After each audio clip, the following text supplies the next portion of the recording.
We have much to discuss, humans. I've been away far too long. You have been away far too long.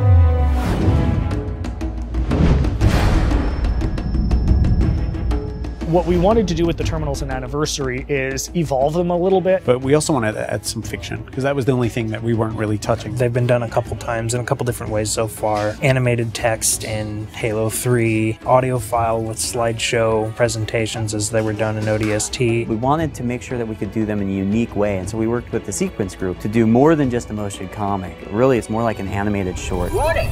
By order of Ecumen Council. Kind of settled on the story that talks a bit about 3 for 3 Guilty Spark. Guilty Spark in the game is this character you don't really get to know too well. I mean, he's there and you form a bond with him, but at the same time, you don't know his story. You don't know his backstory. What was could never be again. That's been the fun thing. It's like, what the hell's he been doing for 100,000 years? Other than what he says aloud, you never really understand what he's thinking. This was kind of an opportunity to explore that.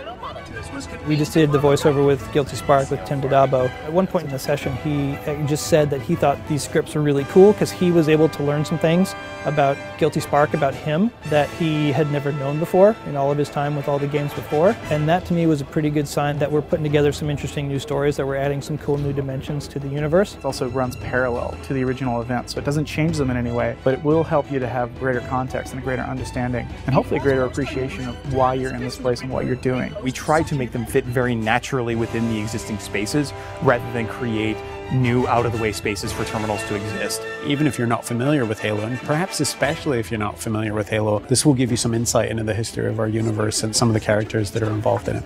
All preparations are complete for my installation. There's just so much that's been established. It's actually worked out so well for us to build upon that and work with that. We felt it would be an interesting opportunity to help tie the story in. So with the terminals, you'll get a couple sneak peeks of some things that we're thinking for Halo 4. And through it, the familiar shape awaits. Halo. Home.